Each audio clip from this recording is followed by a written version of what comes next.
पैदल हज के लिए जाते थे। रबी बिन सुलेमान का काफिला कूफा पहुंचा तो ये लोग जरूरियात का सामान खरीदने के लिए बाजार चले गए। रबी ने रास्ते में देखा एक वीरान सी जगह पर एक खच्चर मरा हुआ है और एक औरत चाकू से उसका गोश्त काट रही है। उन्होंने सोचा यह खातून शायद लोगों को मुर्दार गोश्त पकाकर खिलाती हो, लिहाजा वो टो लगाने के लिए चुपके चुपके उसके पीछे चल पड़े। वो औरत एक बड़े से मकान में पहुंची, दरवाजा खुलवाया और अंदर चली गई।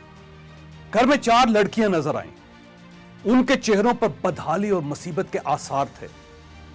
औरत ने गोश्त का थैला लड़कियों के सामने रख दिया।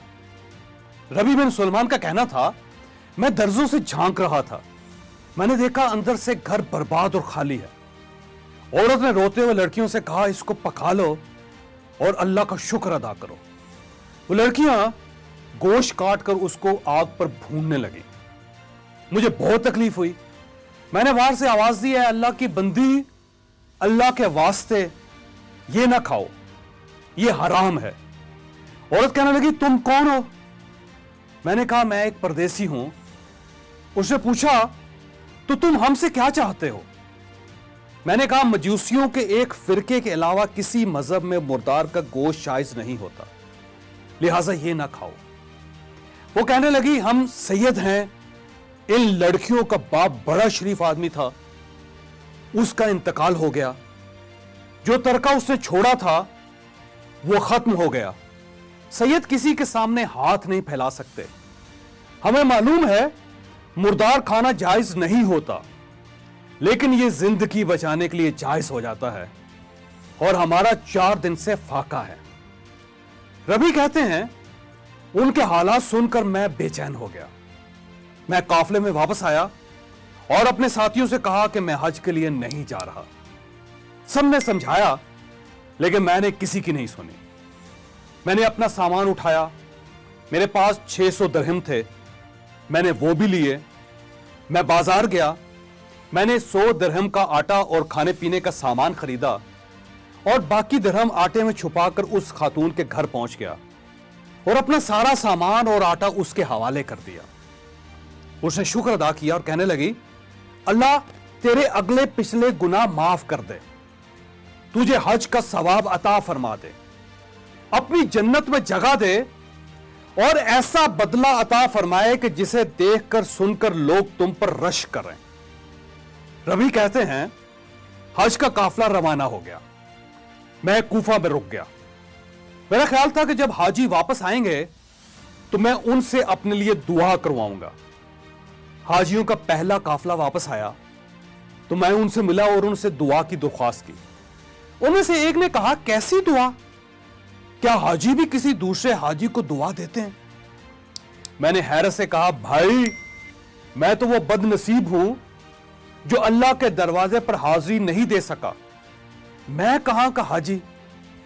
वो लोग कहने लगे, बड़े अफसोस की बात है, शायद आप झूठ बोल रहे हैं या शायद आपका दिमाग चल गया है। भाई मेरे, तुम तो हमारे साथ अरफात के मैदान में भी थे और तुम हमारे साथ तवाफ भी करते रहे। रबी का कहना था, मैं अपने दिल में सोचने लगा, ये क्या तमाशा, ये क्या मजाक है। इतने में मेरे शहर के हाजियों का काफिला भी आ गया। मैंने उनको भी हज की मुबारकबाद पेश की तो वो भी हैरत से मेरी तरफ देखकर कहने लगे, तुम हमसे पहले कूफे कैसे पहुंच गए? मैंने जवाब दिया, मैं तो तुम लोगों को हज पर रवाना करने के बाद यही रुक गया था।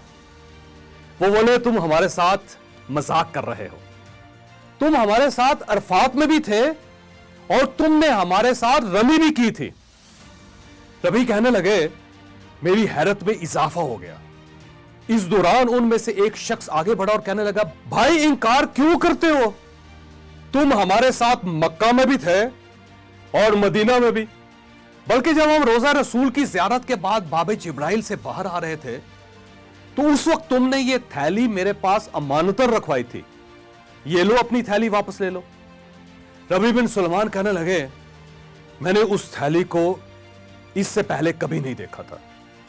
मैंने थैली देखी तो उस पर लिखा था, हमारे साथ तजारत करने वाला कभी नुकसान में नहीं रहता। मैं थैली लेकर वापस घर आ गया, इशा की नमाज पढ़ी और कश्मकश में मेरी आंख लग गई। मुझे ख्वाब में नबी अकरम सल्लल्लाहु अलैहि वसल्लम की ज़ियारत हुई। रसूल ने तबस्सुम फरमाया और इरशाद फरमाया, ऐ नबी, आखिर हम तुम्हें कितने गवाह पेश करें कि तुमने हज किया है? तू मानता ही नहीं। बात यह है कि जब तुमने उस औरत पर जो मेरी औलाद थी सदका किया और अपना हज उस पर कुर्बान कर दिया, तो अल्लाह ने एक फरिश्ता तेरी सूरत का बनाकर उसको हुक्म दे दिया कि जाओ कयामत तक हर साल रबी की तरफ से हज करते रहो। यह अब करता रहेगा और मजीद दुनिया में तुम्हें यह इनाम दिया कि तुमने 600 दिरहम दिए थे, अल्लाह ताला ने तुम्हें 600 सोने की अशरफियां अता कर दी हैं। खोलो इस थैली को और देखो।